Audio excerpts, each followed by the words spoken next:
본 모의고사 중개사법은 그냥 덮어놓으세요. 보지 말고. 과락만 해도 됩니다. 그거 그렇게 안 내요. 그 어떤 생이 낸지 내가 확인하고 들어왔는데 옛날에 세롬에 같이 있을 때 내가 몇 번 그 양반하고 대판했어요. 문제 때문에. 근데 여전히 하나도 안 바뀌었네. 문제가. 근데 그 지금 초창기 시험 치고는 암기 사항이 많이 나왔고 나중에 할 일 없어 하고 공부 끝나갔을 때 9, 10월 달에 진짜 할 일 없을 때 한번 읽어보세요. 그냥 암기 사항들이에요. 그때는 좀 보일 거예요. 근데 지금은 절대 안 보이는 문제들이고 출제 그렇게 안 냅니다. 문제는 그렇게 출제 안 해요. 그러니까 걱정 마시고 과락만 해도 된다. 속상하지 말란 얘기예요. 아셨죠? 그리고 뭐 문제를 책을 쓰는 것도 아니고 뭐 그렇게 너무 길고 책을 그대로 그냥 갖다 옮겨놨는데 문제 그렇게 안 나오는 거 알잖아요. 그럼 뭐 우리 지금 오후특강 들으신 분들은 기출특강 들으신 분은 아시겠지만 문제가 어떻게 나오는지 아시죠? 전혀 빗나갔죠? 전혀. 그러니까 그렇게 안 내니까 걱정 마세요. 이게 저만 믿고 따라오시면 됩니다. 나는 그 문제 용어의 정의인가? 그 문제 딱 보면서 아, 이 양반이 낸 거 아니야? 딱 했는데 아니나 들을까? 들어가 봤더니 전에 나랑 어떤 문제 갖고 이 양반하고 대판했냐면 그 요번에 모의고사에서 개업공 사람은 사업자 아니 개설 등록증을 교부 받은 자이다 그랬죠? 그렇게 냈잖아요. 그 양반이 저는 어떻게 냈냐면 공인중개사라면 자격증을 취득한 자를 말한다 이렇게 냈던가? 자격증을 교부 받은 자이다 이렇게 냈던가 그랬어요. 하여튼 문제를. 그래가지고 문제를 그렇게 내면 안 되지 않느냐 그랬고 그 양반 주장이 자격증을 받아야 공인중개사래. 자격 취득한 자하고 자격증 받는 거가 무슨 차이가 있느냐. 그래갖고 나랑 이제 대판했던 거예요. 공인중개사라면 이 법에 의한 자격 취득한 자를 말하죠. 그래가지고 자격증을 받아야 공인중개사라고 주장하는 거예요. 그 양반이. 자격증을 받아야 된다. 그래야 공인중개사라는 거예요. 그래서 내가 그 얘기까지 했어. 나는 그럼 취득해놓고 자격증을 여태까지 안 받았는데 나는 공인중개사가 아니냐 그럼.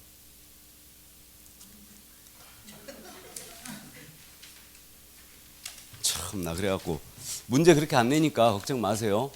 괜히 얘기하다 보니까 또 부연하네. 그랬더니 제 그 친구 중개사법선생 그 얘기를 했더니 그 얘기 하더라고. 야 그런 애들하고는 말을 섞지 마라. 섞지 말라고 그냥 아예 스트레스만 받는다고.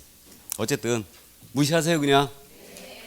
애써서 보셨는데 죄송한데 문제가 잘못된 건 아니에요. 잘못된 건 아닌데 경향을 완전히 벗어난 거지.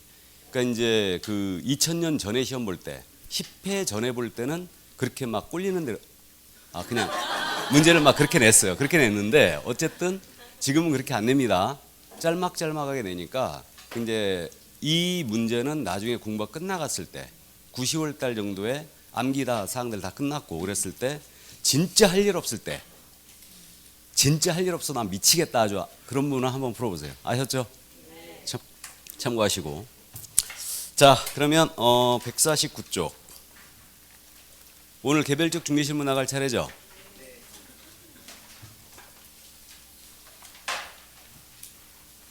자, 이 부분은 출제 비중이 4개예요. 최소한 4개고 단행법으로 구성되어 있기 때문에 내용이 좀 어렵습니다. 다행히 민법하고 지금 3개의 법률이 겹치고 있죠. 실명법, 주임법, 상위법 이 부분이 겹치고 있습니다. 자, 먼저 부동산 등기 특별조치법이에요. 이 부분은 출제는 잘 안 하는데 이해는 꼭 해두셔야 됩니다. 자, 소유권 이전 등기와 관한 의무인데 부동산 등기 특별조치법이에요. 먼저 소유권 이전 등기 신청에 관한 의무거든요. 갑과 을이 부동산에 대한 매매를 했어요. 매매는 쌍무계약이죠. 대가적 채무를 부담하는 계약이에요. 이때는 반대급부의 이행이 완료가 됩니다. 그럼 며칠 내에 이전 등기 해야 돼요? 60일이다. 60일 내에 이전 등기 하셔야 됩니다. 증여와 같은 편무계약이었어요. 이때는 그 일방마이 채무를 부담하기 때문에 이걸 편무계약이라고 그럽니다. 그럼 이런 계약에서는 계약의 효력이 발생된 날이에요. 이때로부터 60일 내에 이전 등기를 해주셔야 됩니다.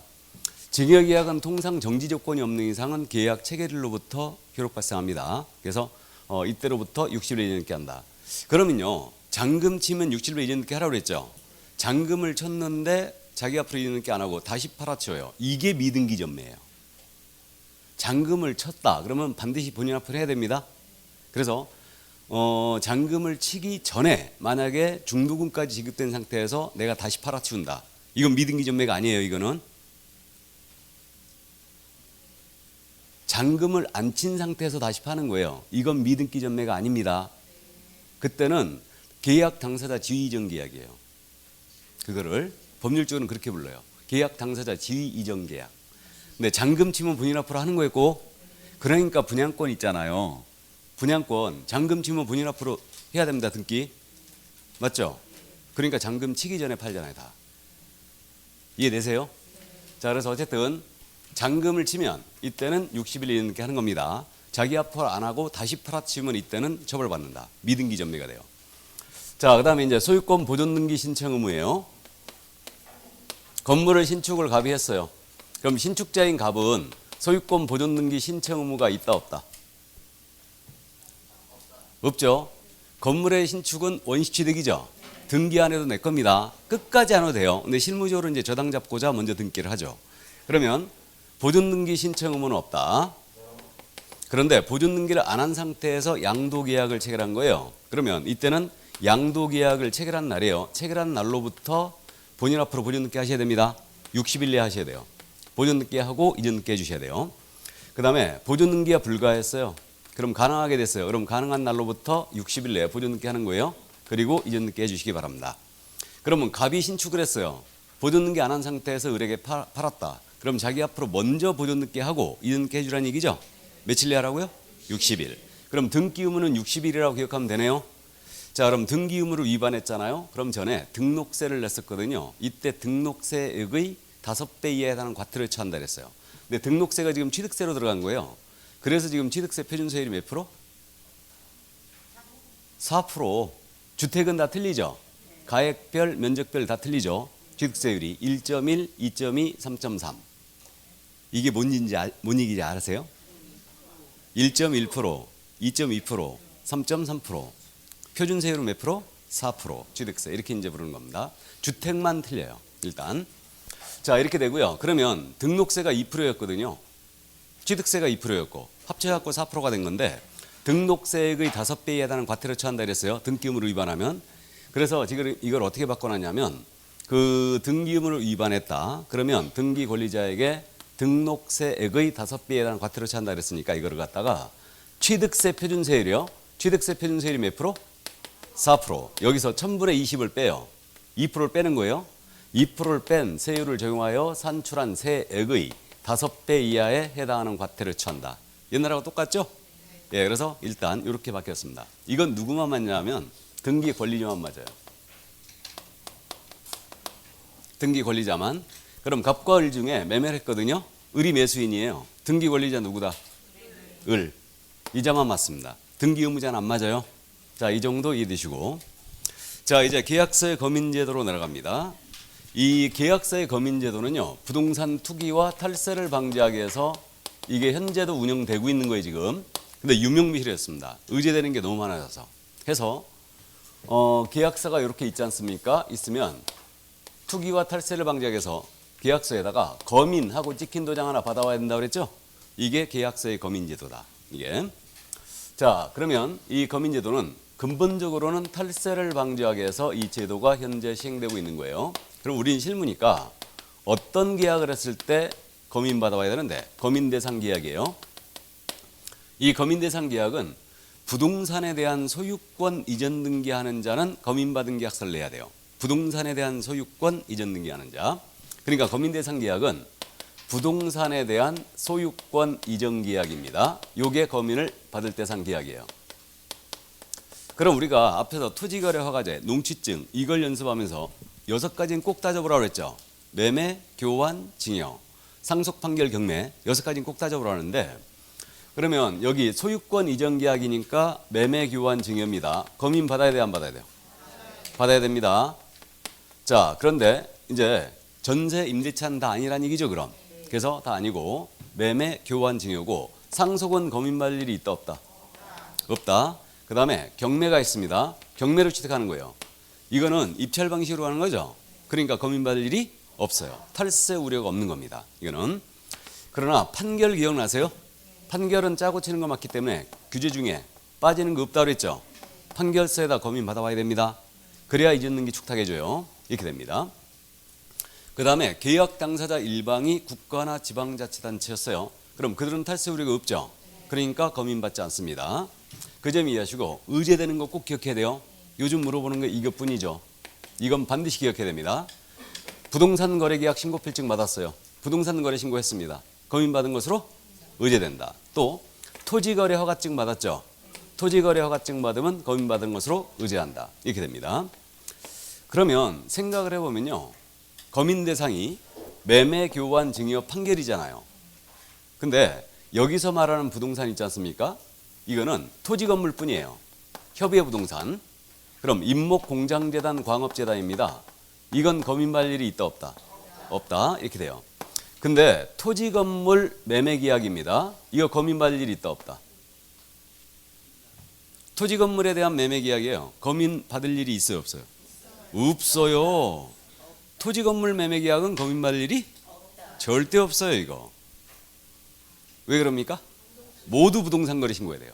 토지 건물 매매 계약은 언제나 부동산 거래 신고해야 됩니다. 그러면 일단은 매매 계약 전체가 제외되는 건 아니에요. 이건 다음 순환 때 다 하기로 하고. 그럼 토지 건물 매매 계약 받았어요. 그다음에 증여와 판결은 중개할 수 있어요 없어요? 없죠. 중개상이 안 됩니다. 이 법 문제가 잘못됐다는 게 중개대상물 푸신 문제 아시죠? 요역지와 불리한 지역권의 양도, 농지에 대한 전세권 등기, 그게 잘못됐다는 게 그 양반이 법대 출신이 아닌 걸로 내가 알고 있는데, 요역지와 불리한 지역권만의 양도는 가능해야 불가해요? 법적으로 불가하죠. 그는 법적으로 허용이 안 되잖아요. 농지에 대한 전세권 등기 할 수 있어요 없어요? 없어요. 법적으로 아예 불가해요. 그런 걸 물어보는 거는 아니지. 법적으로 불가하니까. 무슨 말인지 이해되세요? 그러니까 중개 대상이 아니냐. 차라리 대토권 세차장 구조물을 물어봐야지. 그게 맞지. 안 그래요? 괜히 또 부연하네 이거.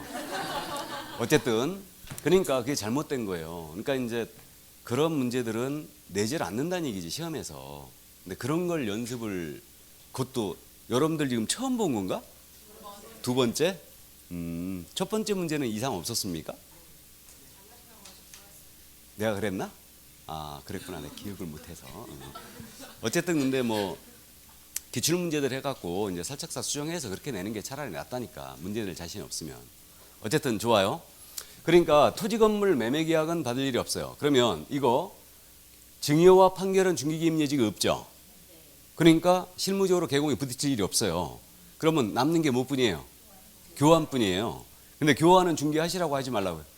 하지 말라고. 그러니까 실무적으로 부딪히는 게 이것밖에 안 남기 때문에 결국은 출제를 잘 안 하고 있는 거예요. 그게 맞죠. 그래서 이제 마지막 24회를 기점으로 출제를 안 하고 있는 부분입니다. 자, 그러나 이제 이 정도 이해해 두시고요. 자, 그래서 부동산에 대한 소유권 이전 계약이 검인 대상이다. 이 정도 이해해 두시고 이제 절차입니다. 검인의 절차는 일단 관할이에요. 관할은 부동산 소재지 관할, 시장, 군수, 구청장의 관할이겠죠. 이들이 검인 관할 위임할 수 있어요. 위임했을 때는 시군 구청장의 관할이니까 읍면동장에게 일단 위임할 수 있습니다. 그럼 읍면동장에게 검인 관할을 위임을 했지 않습니까? 그러면 등기소장에게 이거 지체없이 통지하게 돼 있어요. 왜 그러냐면요. 검인받은 계약서는 등기소장한테 내야 되거든요. 해서 등기소장에게 지체없이 이건 통지를 해주게 돼 있다. 자, 그 다음에 검인 신청은 공동 신청이 아니에요. 당사자 중 1인 신청하면 됩니다. 그 다음에 그 위임을 받은 대리인 신청할 수도 있고요. 합법적으로 계약서를 작성한 계공, 변호사, 법무사가 검인을 신청할 수 있죠. 그러면 여기서 주의할 점은요. 계공이 계약서를 썼잖아요. 그럼 검인은 계공이 직접 신청할 수 있어요? 이건 권한이에요. 의무가 아닙니다. 계약서에 도장 찍었기 때문에. 그리고 이제 그 당사자가 신청한다면 당사자 중 1인이 신청하면 됩니다. 자, 그 다음에 검인 받으러 갈 때 계약서 원본 가져가야 됩니다. 그 다음에 사본 두 통을 제출하셔야 돼요. 이 원본 한 통에는 검인도장 찍어서 지첩 주게 돼 있습니다. 주게 돼 있고 사본 두 통입니다. 이거는 왜 내냐면 한 통은 찍어준 시군구청장에 보관해요. 또 한 통은 세무서장에게 송부하거든요. 그러니까 두 통을 내게 돼 있어요. 물론 이거 안 가져가도 지들이 카피합니다. 일단은. 자, 그 다음에 이제 검인 신청 들어갔거든요. 그러면 시군구청장은 실질심사권이 있느냐? 실질심사권이라는 것은 공시법 시간에 이제 들어봤는데 이거 계약 내용이 적합한지 금액은 적정한지 이걸 심사한다는 얘기예요. 그런 권한은 없어요. 형식적 요건의 구비원만 심사합니다. 이게 형식적 심사라는 얘기죠. 당사자가 다 적혀 있는지, 다음에 들어갈 내용은 들어가 있는지 이걸 확인한 다음에 이제 지체 없이 검인도장 찍어줍니다. 그 다음에 이제 검인계약서에 필수기 사항이 있죠. 요거 우리 암기하고 있어요. 한 장을 싹 넘기면 150쪽에 필요적기 사항이 있습니다. 당목계대 개조로 돼 있죠. 예. 당목과 계대를 개조한다 이 얘기예요. 그래서 이게 옛날에 스님이 좋아하시는 거라고 그랬죠. 당목계대 중조였다고 그랬어요. 그래서 당사자 목적부동산 계약연호를 대금의 정산평가 개업공사 조건기한인데 이걸 암기하는 이유가 부동산 거래계약 신고사항을 반드시 암기하고 있어야 되죠. 그래서 암기하는 거예요. 지금 이거는 당목계대 개조로 암기하는데 부동산 거래 신고에서는 용어가 어떻게 바뀌어 있냐면 당사자죠. 이거 거래 당사자 인적사항이죠. 그 다음에 목적 부동산이에요. 부동산의 종류, 면적, 소재지, 지목 이거 신고해야 되고요. 계약일, 중도금 지급일, 잔금 지급일이죠. 이거. 그 다음에 대금은 뭐로 바뀌어 있어요? 실제 거래 가격. 그 다음에 개업공사에 관한 사항이고요. 조건기한 있으면 조건기한을 신고하게 돼 있어요. 이게 바로 이제 부동산 거래계약 신고 사항이기 때문에 반드시 암기하고 계셔야 됩니다. 이거. 부동산 거래 신고할 때 이 사항을 신고한다. 다만 이번에 개정된 내용 기억나세요? 자금 조달 계획 및 입주 계획 신고해야 되죠. 일단은 실제 거래 가격이 얼마 이상? 3억에 6억이에요. 6억 이상이에요. 6억 이상으로 바뀌었고 그 다음에 그 투기과일지구라든가 조정지역입니다. 여기는 얼마? 3억 이상이죠. 근데 모든 부동산이 들어가는 거 아니에요. 물건 중에 뭐? 주택만. 맞죠? 주택만. 그래서 이번에 개정한 내용이 그거 아닙니까? 일단 주택으로서 실제 거래가가 얼마 이상? 6억 이상. 6억 이상은 모두 자금조작 입주계획 신고해야 돼요. 그 다음에 다만 조정지역과 투기과일지구는 주택으로서 거래금액이 얼마? 3억 이상이면 자금조작 입주계획 신고해야 됩니다. 그리고 투기과일지역의 주택으로서 9억을 초과했다. 실제 거래가 9억을 초과하게 되면 자금조달계획과 입주계획과 더불어 뭐 내야 돼요? 자금조달 증빙서류도 내야 된다. 기억나시죠? 그거 꼭 기억해야 됩니다. 자, 그래서 당목계대 개조에다가 6억 이상 주택은 자금조달계획과 입주계획도 신고한다. 그 점 이해를 또 해두시고요. 자, 그럼 이제 마지막으로 제재입니다. 제재인데 만약에 검인을 받지 않냐고 미등기 전매했죠. 검인 받지 않냐고 미등기 전매하게 되면 이때는 1.3으로 쳐버려요. 1.3. 1이 뭐다? 1년 이하의 징역. 3천만 원의 벌금이에요. 근데 여기에 만약에 탈세 목적이 들어갔잖아요. 세금을 포탈할 목적이었다. 탈세 목적이 가미되면 이 숫자 거꾸로 바뀌어요. 3일로 3이 뭐겠어요? 3년 이하의 징역이고 1억 이하 이거는 1억 이하의 벌금입니다. 그래서 탈세 목적 미등기 전매한 자 3년에 1억 이하의 벌금에 처한다. 자, 그래서 여기까지 이게 바로 부동산 등기 특별조치법의 내용이었습니다.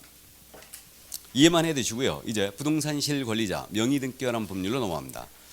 이거는 우리 기본서 481쪽에 있죠. 실명법 내용이.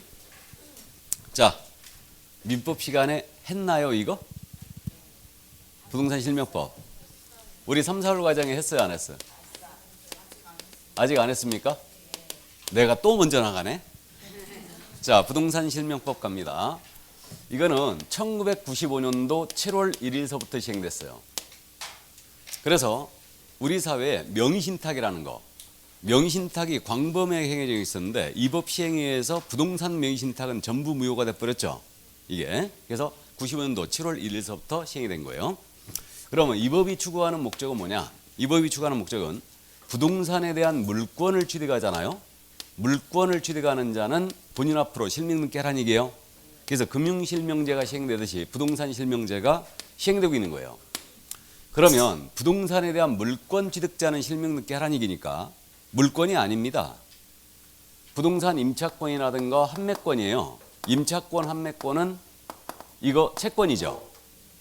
그러면 부동산에 대한 임차권의 등기란다, 판매권의 등기라는 거예요. 실명 등기 의무가 있다 없다? 일단 없어요. 부동산 물권 전체가 대상입니다. 가등기 포함이에요. 일단. 그러면 소유권만 실명 등기할 의무가 있는 게 아니죠. 저당권 취득하는 거예요. 전세권 취득하는 겁니다. 모두 실명 등기를 해야 됩니다. 맞잖아요. 그죠? 물권 전체가 실명 등기 대상이다. 그래서 이 법 3조 1항에 그렇게 되어 있는 거예요. 누구든지 명의신탁 약정에 의하여 부동산에 관한 물권을 수탁자의 명의로 등기하여서는 아니 된다. 그러니까 물권 전체가 실명 등기 대상이다. 이거는. 그럼 채권은 빠지는 거예요, 일단. 자, 그럼 이 법이 규제하는 건 뭐냐? 이 법이 규제하는 거는 당연히 명의신탁을 규제합니다. 그럼 명의신탁은 뭔지 잘 아셔요. 대내적으로 실권리자 따로 있죠. 근데 등기만, 대외적으로 등기만 타이밍으로 한 거죠. 이게 바로 명의신탁이다. 이걸 규제하는 거고, 이거와 똑같이 규제하는 게 또 뭐가 있냐면 장기 미등기를 같이 규제합니다. 그럼 장기 미등기는 뭐냐면 3년 동안이나 자신 앞으로 등기하지 아니한 자를 얘기해요. 이거는 명의신탁하고 똑같아요. 예를 들어 갑과 을이 부동산에 대한 매매했어요. 잔금을 쳤습니다. 자기 앞으로 60일에 등기해야 되죠. 근데 을이 자기 앞으로 등기를 안 하는 거예요. 3년 동안이나. 그럼 어떻게 되냐면요. 을이 갑의 명의를 빌려갖고 등기한 거 똑같죠? 이게 장기 미등기자로래요. 그래서 이자는 명의신탁자와 완전히 이 법이 똑같이 처벌합니다. 장기 미등기자는. 자, 그래서 그 정도 참고해 두시고, 주로 이제 우리가 공부하는 것은 명의신탁을 공부하는 거예요. 자, 그럼 명의신탁의 효력입니다. 효력을 먼저 보는데, 명의신탁을 하자면 당사자 간에 서로 약정을 맺겠죠. 야, 네 앞으로 등기 좀 해놓자. 근데 이거 분명히 내 거야. 명의신탁 약정을 맺어요. 이 약정 무효죠. 명의신탁 약정 무효. 그 다음에 이 약정에 따라 부동산에 관한 물권을 수탁자 앞으로 넘깁니다. 이게 명의신탁 등기예요. 이 등기도 무효. 약정, 등기 둘 다 무효예요. 둘 다 무효입니다. 자, 그런데 부동산의 매도인이에요. 부동산의 매도인이 명의신탁 약정 사실을 몰랐어요. 선이었다는 얘기죠. 매도인이 선인 경우는 수탁자 앞으로 된 그 소유권 이전 등기 있죠. 그 등기는 유효입니다. 일단. 그리고 명의신탁된 부동산을 제3자가 취득했어요. 그럼 제3자가 취득하면 이거 선악불문 취득이라고 들어봤죠? 제3자는 명의신탁 약정 사실을 알든 모르든 선악불문 취득입니다. 부동산에 대한 권리를 취득하게 된다. 그러면 이거는 명의신탁의 유형을 보면 쉽게 이해가 됩니다. 그럼 한 장을 넘기면 152쪽에 명의신탁 유형이 나오죠? 종류.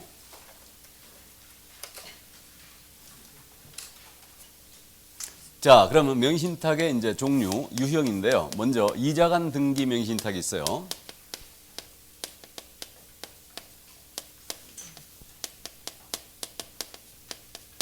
두 사람이 관여된 건데 갑이 부동산을 갖고 있어요. 이 갑이 이번에 선거에 나가신답니다. 그러면 선거에 나가시는 분은 공직자윤리법이 있어요. 이 법에 따라 재산공개하게 돼 있습니다. 재산공개를. 그래서 재산공개를 하려다 보니까 눈먼 돈 받아 샀거든요. 이거 걸릴 것 같아요. 그러니까 을과 명의신탁 약정을 맺는 거죠. 야, 네 앞으로 등기 좀 해놓자. 근데 이거 분명히 내 거다라고 특약을 맺겠죠. 그리고 가장매매 형식을 취하는 거예요. 가장매매 형식을 취해서 이렇게 갑으로 된 등기를 을에게 넘기게 됩니다. 이렇게 넘기게 돼요. 자, 이게 바로 이자간 등기 명의신탁이에요. 그럼 실명법 뭐라고 그러냐면 명의신탁 약정 무효라고 그랬죠. 그럼 약정 무효. 그 다음에 등기도 무효. 그럼 물권은 다시 갑에게 복귀하죠. 그럼 이 경우에 갑이 명의를 빌렸죠. 명의를 빌린 자를 뭐라고 한다? 명의 신탁자. 그 다음에 을이 명의를 빌려줬죠. 이 자를 수탁자. 명의를 빌려준 자를 수탁자. 근데 명의를 빌린 자, 빌려준 자 그러면 헷갈리잖아요. 그러니까 물건을 맡긴 자가 누구? 신탁자. 맡아둔 자가 수탁자예요. 이렇게 이해하면 돼요. 자, 그럼 물건은 다시 매도인에게 복귀해버립니다. 갑에게 바로 복귀해요. 그러면 약정, 등기 둘 다 무효입니다. 자, 그럼 이거는 물건을 이전하는 형식을 취했죠. 그러니까 이자간 등기 명의신탁을 다른 말로 이전형 명의신탁이라고 불러요. 이렇게. 자, 그럼 제3자가 개입된 경우를 따져볼까요? 을이 자기 앞으로 등기된 걸 기화로 했어요. 기화로 해서 이걸 갖다가 제3자에게 팔아치웁니다. 그럼 실명법 뭐라고 그러냐면 명의신탁자는 명의신탁 약정과 등기의 무효를 제3자에게 주장할 수 없다. 대항할 수 없다 그랬어요. 명의신탁자는 제3자에게 대항할 수 없다. 이때 이 제3자의 범위를 대법원은 어떻게 해석했느냐. 명의신탁 약정 사실을 모르는 자는 당연히 보호해야 되죠. 보호해야 되고 악의자도 보호할 거냐. 이 점에 대해서 대법원은 악의자도 보호를 한다고 그랬어요. 그러니까 명의신탁 약정 사실을 알고 있음에도 불구하고 이 권리를 취득한다는 얘기죠. 이거 그 얘기예요. 선악불문 취득. 판례는 이러한데 우리는 판례로만 시험을 보기 때문에 판례만 공부하거든요.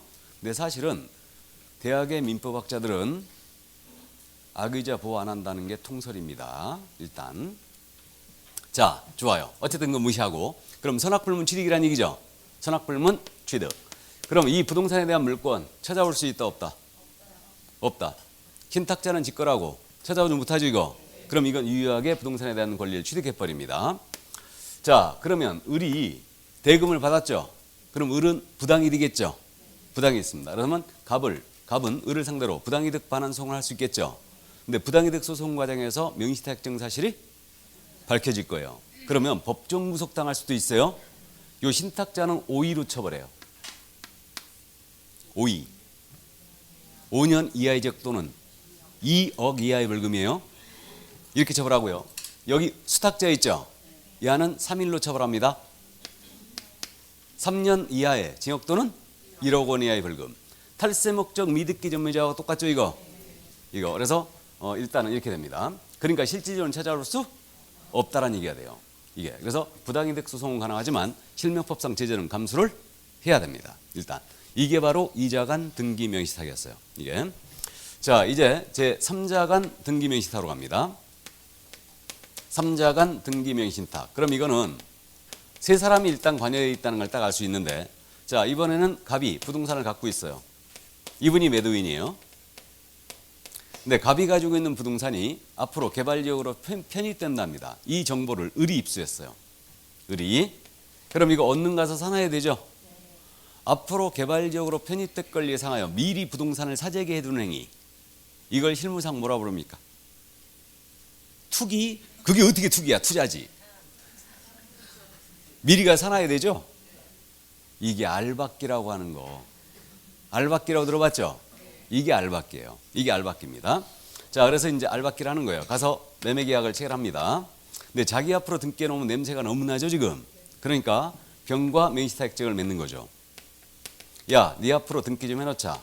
근데 이거 분명히 내 거다라고 약정을 맺어요. 약정을 맺습니다. 그리고 등기를 매도인 갑으로부터 병에게 바로 넘어갑니다. 이렇게. 이게 바로 3자간 등기 명의신탁이에요. 그러면 실명법 뭐라고 그랬냐? 명의신탁 약정 일단 무효라고 그랬죠? 무효. 이건 약정 무효예요. 일단 무효입니다. 그럼 이 등기가 무효가 되느냐 이 문제. 지금 매도인이 등장됐죠? 그럼 매도인이 명의신탁 약정 사실을 몰랐다면 등기는 유효라고 그랬죠 지금? 이렇게 되는데 자, 갑 매도인. 명의신탁 약정 사실을 알았을까요? 몰랐을까요? 당연히 알았죠. 당연히 알았습니다. 왜 그러냐면 우리가 지금 해보신 분 아시는데 우리 부동산 매매할 때 매도용 인감증명서 꺼내야 되죠. 그럼 매도용 인감증명서에 매수인란 쓰는 난이 있어요. 그거는 매도용 인감증명서는 매수인란을 쓰게 돼 있습니다. 알았다는 게 추정되죠 지금. 그러면 알았습니다. 그러므로 이 등기 무효. 약정 등기 무효예요. 근데 이 매매 계약은 유효라는 거죠. 그럼 물건은 다시 갑에게 복귀하게 됩니다. 이때 명의를 빌린 자가 누구예요 지금? 을. 이자가 신탁자죠. 그 다음에 병이 수탁자예요. 그래서 물건은 다시 이렇게 복귀합니다. 이게 3자간 등기 명의신탁인데 생긴 게 중간 생략 등기와 유사하게 생겼죠. 중간을 빼먹은 건 똑같아요. 그래서 이거를 중간 생략형 명의신탁이다 이렇게 불러요. 이게 혹시 강의하면서 그림을 이렇게 그리신 분은 저한테 일러주세요. 저작권 침해로 고소하게. 자, 그래서 이건 중간 생략형 명의신탁입니다. 생긴 게 이렇게 중간 생략 등기와 비슷하게 생겨서. 자, 그러면 이때 한번 이제 복습 한번 해볼까요? 을입니다. 을 신탁자죠. 그러면 매매 계약은 유효라고 그랬죠. 그러면 을은 직접 병을 상대로 수탁자 병을 상대로 네 앞으로 된 등기 말소해라. 이거 구할 수 있어요 없어요? 못한다. 좋습니다. 갑에게 권리가 있죠. 그러면 갑을 대위하는 거죠. 대위하여 병 앞으로 된 등기의 말소를 구하는 거죠. 그러면 대위 행사는 가능하다는 얘기죠.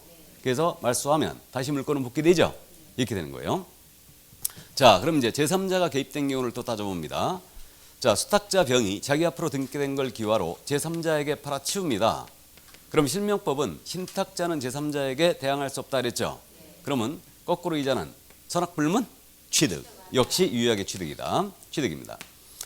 자, 그러나 이제 그러면 부동산은 못 찾아온다는 얘기예요. 병이 받은 대금에 대해선 실명법상 제재를 감수하더라도 부당이득 소송은 가능하다. 이렇게 됩니다. 그럼 이번에 이제 병은 남의 물건을 보관한 자로서 이거 처분했죠, 지금. 팔아치웠어요. 그럼 이게 형법상 뭐냐 하면 횡령이냐 이 문제가 생겼어요. 횡령이냐 아니냐 이 문제.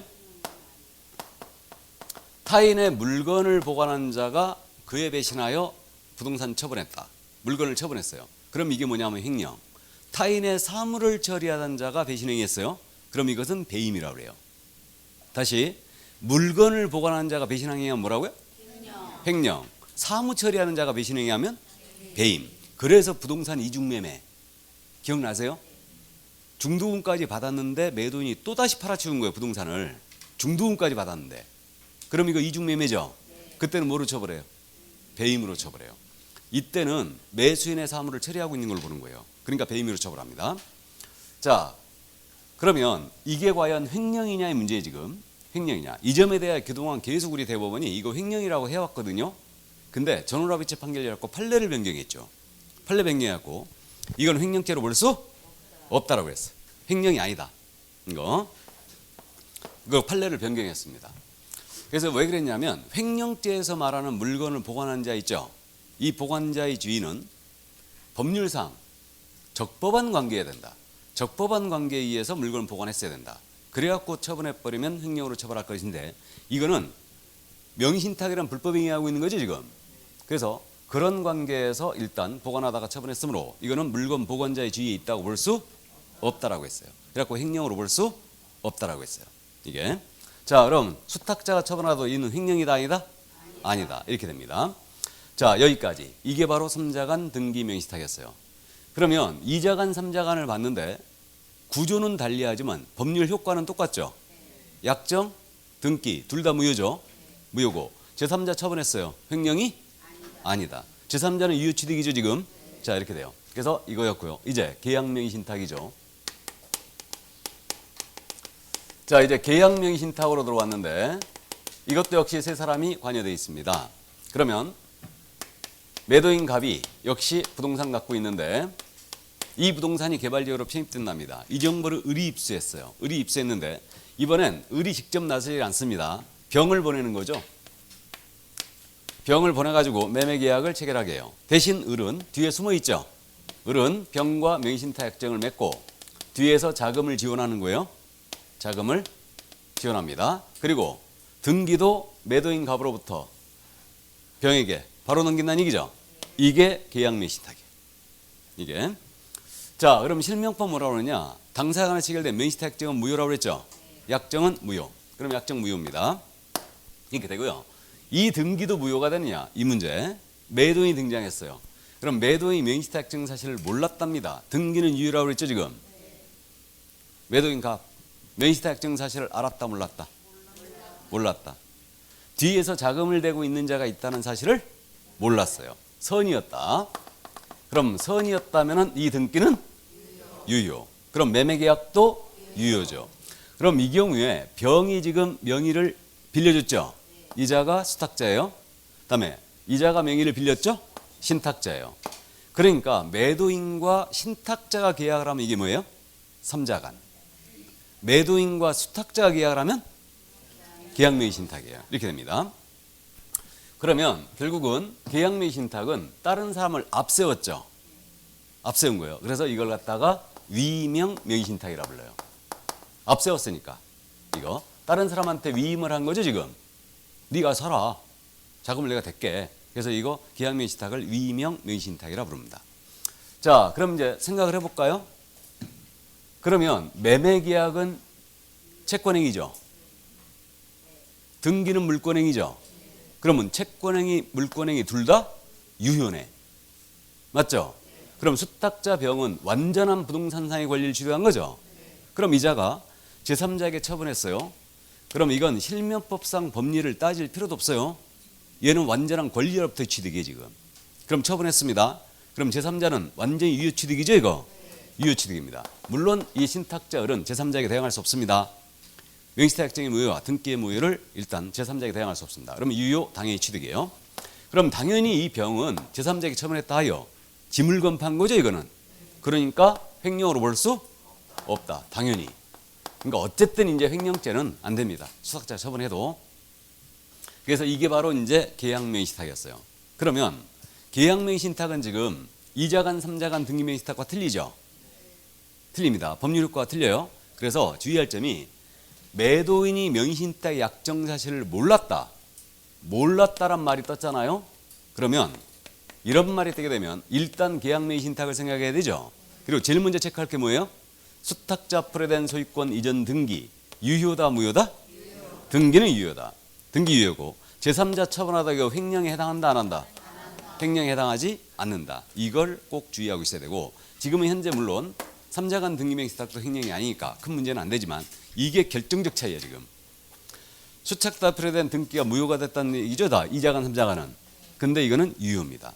그래서 명의신탁의 종류 있지 않습니까? 이걸 갖다가 크게 구분하면요 두 가지로 구분돼요 원래.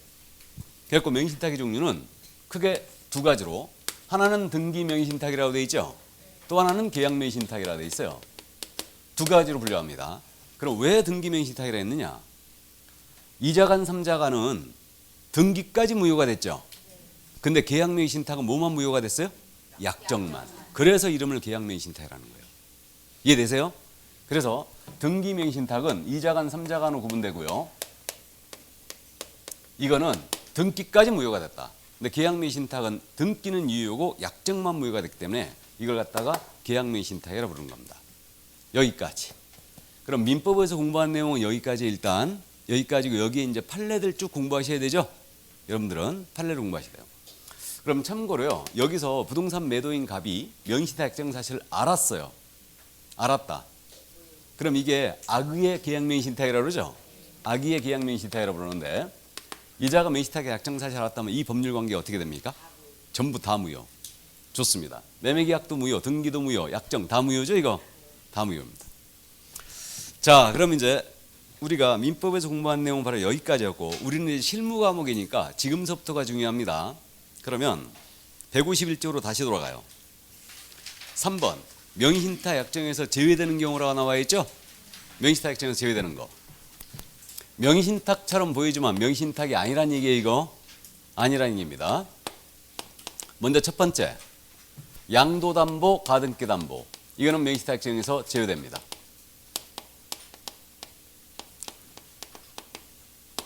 그럼 양도담보, 가등기담보도 여러분들이 민법 시간에 이제 공부하시는 거예요. 그래서 이제 가등기담보 등에 관한 법률 이걸 이제 공부하시는데 채무 변제를 담보할 목적으로 부동산에 대한 물권을 채권자에게 넘겨주면 이게 뭐예요? 양도담보. 좋습니다. 물권을 넘겨주니까 이거 양도담보라는 거죠. 해서 갑으로부터 을이 1억 원을 빌렸는데 저당 잡으면 되잖아요. 근데 을이 못 믿겠어. 야, 네 갖고 있는 부동산 나한테 넘겨 그러는 거예요. 1억 빌릴 테니까 이게. 그러면 넘겨주면 이게 양도담보죠. 이때 매매 형식을 취해서 넘겨주면 이걸 뭐라고 해요? 매도담보. 매매 형식을 취해서 넘겨주면 이걸 매도담보라고 해요. 이거를. 그 다음에 가등기담보는 그거죠. 그럼 채무변제 1억 빌리고 채무변제를 담보할 목적으로 채무자가 채권자 앞으로 자기 부동산에 대한 물권을 가등기해 주면 뭐예요? 이게 가등기담보다. 이게. 그러면 이거는 명의신탁하고 비슷하게 생겼습니다. 실권리자는 누구한테 있어요? 을. 등기 명의인은 누구로 돼 있어요? 갑. 명의신탁처럼 보여요. 그러나 명의신탁 지정에서 제외시키겠다. 왜? 채권담보 목적으로 넘어갔죠 지금. 이거. 그래서 이제 결국 양도담보 가등기하면 제외시킨 거예요. 이거를. 그렇다면 양도담보할 때 부동산에 대한 권리 넘길 때 등기관에게 이거 담보란 뜻이 기재된 서면을 제출해야 돼요. 이거 담보 취지로 넘어가는 거다. 이걸 제출하게 돼 있어요. 이거를. 그럼 담보란 뜻이 기재된 서면 이거 안 내면 어떻게 될 것 같아요? 명의신탁으로 가는 거예요. 안 내면 그래서 첫 번째 양도담보, 가등기담보 제외. 채무변제 담보할 목적으로 부동산 권리를 넘긴다. 양도담보. 가등기 해준다. 채권자 앞으로. 그럼 가등기, 담보 제외시켰습니다. 다음 두 번째. 이거 상호 명의신탁이 있어요. 이것도 명의신탁 정에서 제외됩니다. 상호 명의신탁은 다른 말로 뭐라고 하냐면 구분 소유자의 공유등기라고 불러요. 구분 소유자의 공유등기. 자, 이렇게 부르는데 상호 명의신탁이 이겁니다. 자, 토지 한 필지가 이렇게 있어요. 있는데 이 한 필지를 정확하게 2분의 1을 나눈 거예요. 나눠가지고 갑은 이쪽을, 을은 이쪽을 취득하기로 합니다. 그런데 이렇게 취득하기 위해서는 원래 한 필지 이렇게 취득하려면 분필을 해야 되죠. 근데 갑과 을이 그러는 거예요. 야, 우리끼리인데 뭔 분필이야. 넌 그쪽 쓰고 난 이쪽 써. 해놓고 갑 2분의 1 지분, 을 2분의 1 지분해갖고 공유로 등기해버리는 거예요.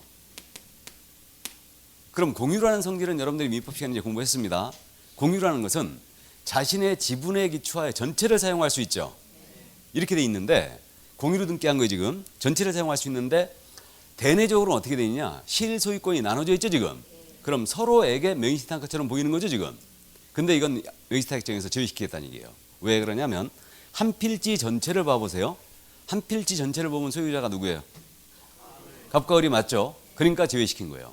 해서 상호명의신탁은 무늬만 명의신탁이에요. 부동산의 위치와 면적을 특정해요. 특정하여 2인 이상이 구분 소유하기로 약정을 하고 그 공유로 하는 등기. 이것을 뭐라 한다? 상호명의신탁. 그래서 이걸 갖다가 구분 소유자의 공유 등기라고 부르는 거예요. 이게. 그래서 이건 한 필지 전체를 보면 소유자가 분명하기 때문에 이건 제외시킨 겁니다. 실무적으로 이런 예가 뭐가 있냐면요. 그겁니다. 다가구 주택 있죠. 다가구. 다가구는 우리가 수익형 부동산이라 그러죠. 수익형 부동산. 그렇게 부르는데 다가구는 지금 여기 세대수가 19세대까지 들어갈 수 있죠. 맞습니까? 19세대까지 들어갈 수 있어요. 그러니까 다가구는 덩치가 커요. 덩치가 크다는 얘기는 가격이 세다는 얘기죠. 그래가지고 갑과 을이 다가구 수익형 부동산 투자하자 해갖고 취득을 하는 거예요. 그래가지고 그러는 겁니다. 야, 자금을 반씩 되는데 나는 1호 라인을 가질게. 너는 2호 라인을 가져. 그러는 거예요. 그럼 원래 구분 등기 해줘야 되죠. 이렇게 취득하기 위해서는. 근데 어떻게 등기하는 거예요? 갑 2분의 1 지분씩 해갖고 공유로 등기해버리는 거예요. 그럼 실질 소유권은 갑은 1호 라인 갖고 있죠. 을은 2호 라인 갖고 있는데 공유로 등기돼 있죠. 이게 상호명의신탁 아니에요. 이게 전체로 보면 소유자 누구예요? 갑과 을이 맞아요. 그러니까 제외시킨 겁니다. 이게.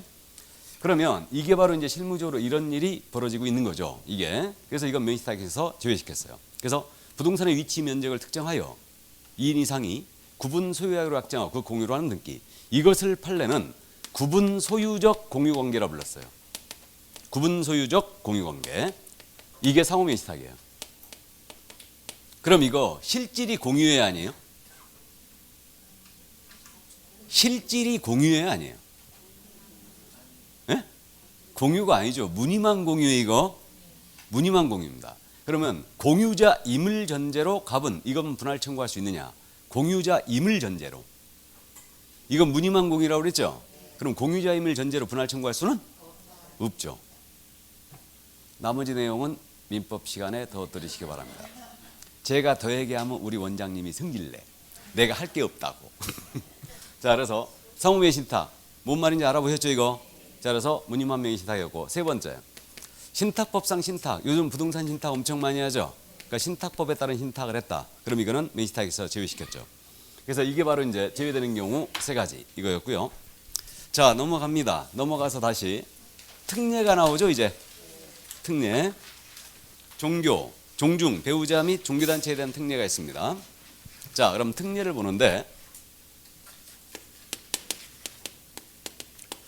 배우자에 대한 특례가 있고 종중에 대한 특례가 있고 종교단체에 대한 특례가 있어요.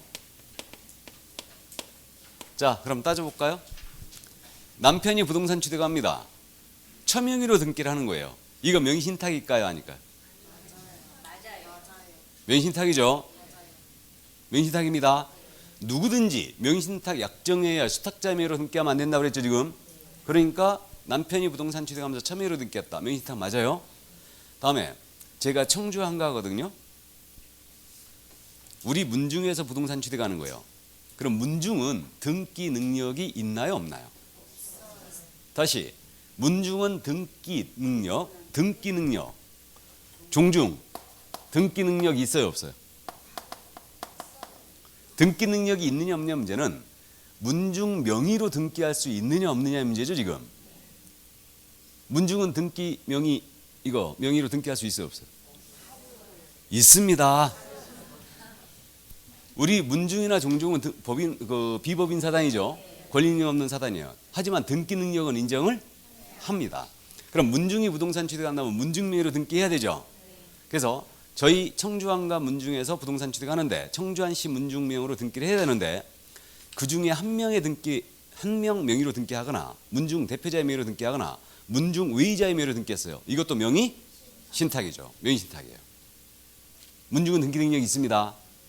맞죠? 권리 능력은 없지만 이게 그럼 등기 능력이 있어요. 그럼 문중이 부동산 증여해서 문중 외의자의 명의로 등기했어요. 명의 신탁 맞죠? 다음 종교단체. 종교단체 산하조직이 종교단체 명의로 등기해버렸어요. 예를 들어 순복음교회 예를 들었었는데 이게 제가 원래 우리 유명한 신천지로 해보죠. 신천지가 지금 현재 본산이 그 주된 사무소가 과천에 있죠. 이번에 대구에서 문제 생긴 거 아니에요. 그럼 대구 신천지교회에서 부동산 취득한 겁니다. 그럼 대구 신천지교회로 등기해줘야 되죠, 원래. 근데 과천 신천지교회 명의로 등기해버린 거예요. 그럼 이것도 명의신탁이죠. 그러니까 종교단체 산하조직이 부동산 취득하면서 종교단체 명의로 등기해버린 거예요. 그럼 역시 명의신탁이다. 근데 특례를 두게 됩니다. 이거는. 왜 그랬냐면 우리 사회에 실명법 시행하면서요. 95년도 시행하면서 이걸 우리 사회에 굉장히 광범위하게 퍼져 있었어요. 이걸 전부 무효화시키면 이게 법적 안정성을 해칠 우려가 있었죠. 그래갖고 이제 특례를 두게 되는데 배우자 명의로 부동산 등기했거나 종중 외의자의 명의로 등기했거나 종교단체 산하조직이 종교단체 명의로 등기했다 하면 명의신탁이 맞는데 다만 그렇게 등기했다 하더라도 조세를 포탈할 목적이 없었어요. 조세 포탈이 뭔지 알죠?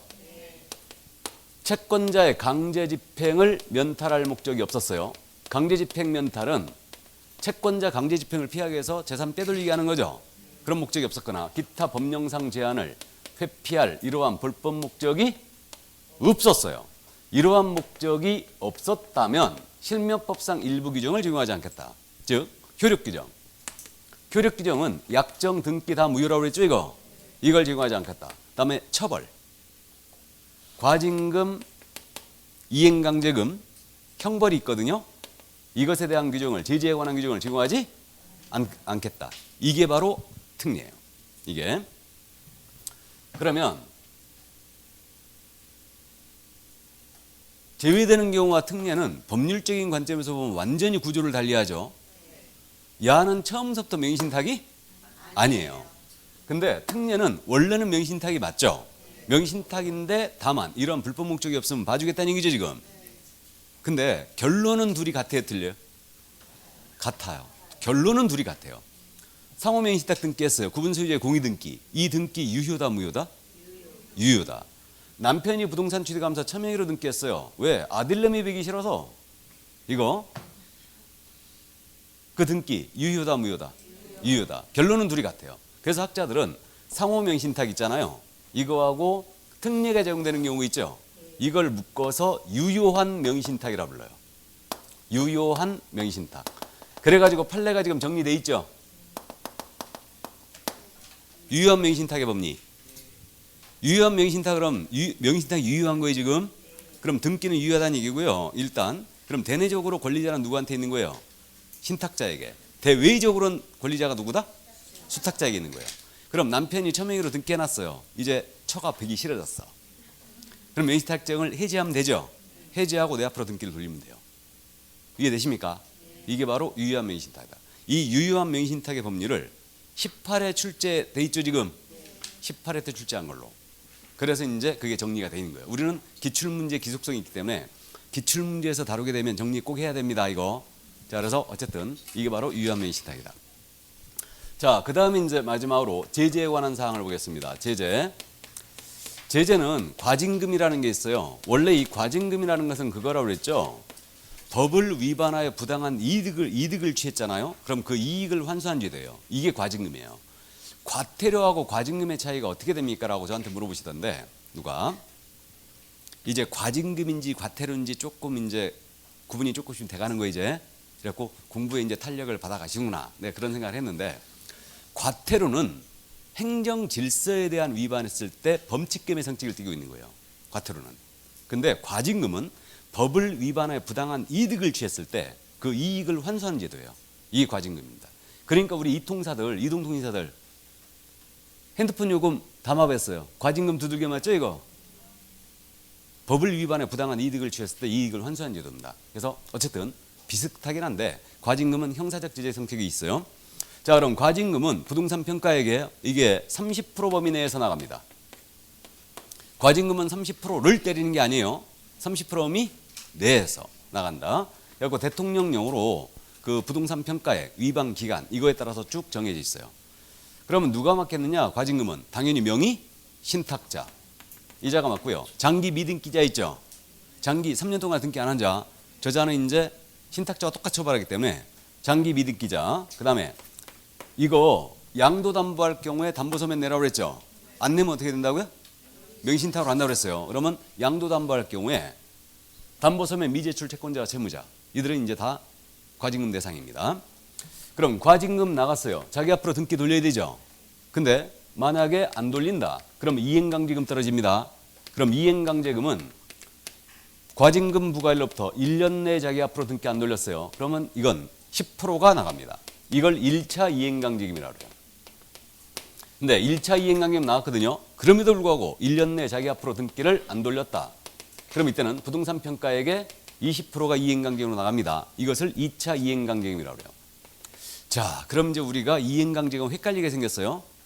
그래가지고 앞에서 제가 뭐라고 그러냐면 우리 이행강제금 이제 세 번째 나왔거든요. 첫 번째가 어디서 나왔냐면 토지거래 허가제에서 나왔어요. 우리 토지거래 허가받은 목적에 토지 이용해야 되죠. 근데 이용하지 않았다. 그러면 이거 이행명령 떨어지죠. 이행명령은 3개월 내 기간을 정해줘요. 거기에 유한은 최고 10%죠. 최고 10%. 방 10개, 임대 7개. 기억나세요? 이행강제금의 기준금액이었죠 이게. 그래서 이렇게 되고 그 다음 두 번째 이행강제금이 농지법에서 나왔어요. 농지에 이거 농업경영에 사용하지 않는다. 처분해야 되죠. 그럼 농지법상 처분명령이 있어요. 처분명령은 6개월 내 기간을 정해주죠. 여기에 불응하면 20%가 나옵니다. 이게 두 번째. 이건 확정금이에요. 그러니까 5년만 맞아버리면 100% 맞는다 그랬어요. 두 번째 20%. 이제 마지막 나왔죠. 종합. 1차 몇 프로? 10%. 2차 20%. 이렇게 참고합니다. 그러면 명의신탁자가 이행강제금까지 끝까지 맞아버리면 최고 부동산 평가액의 60%까지 맞을 수 있죠. 과징금이 최고 30%니까 1차는 10%, 2차는 20%, 최고 60%까지 맞을 수 있어요. 자, 그 다음에 형벌도 나가요. 형벌은 숫자를 기억합니다. 형벌은 5일, 3일 이렇게 기억합니다. 5일은 3일 이상 안 가죠. 5일, 3일.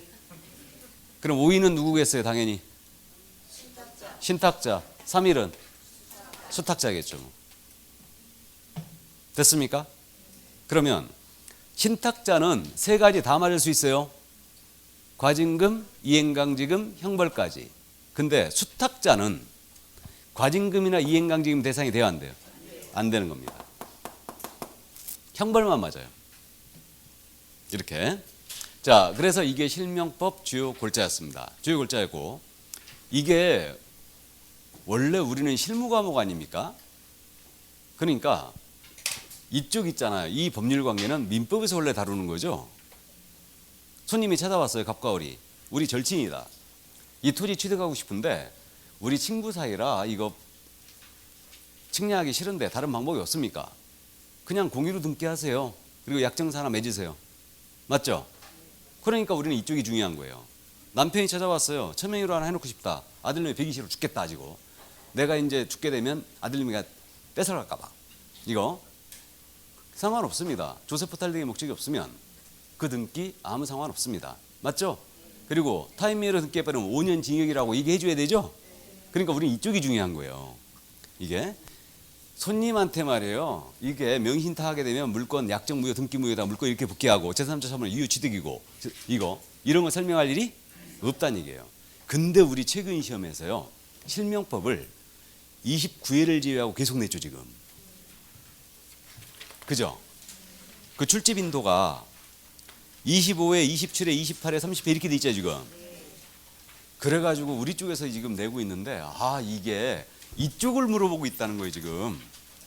법률 관계를 우리 쪽에서 갑이 어떻고 을이 어떻고 병이 어떻고 정이 어떻고. 그래갖고 지금 우리랑 겹치는 부분 민법 있잖아요. 민법 문제가 너무너무 어렵게 나오고 있어요 이게.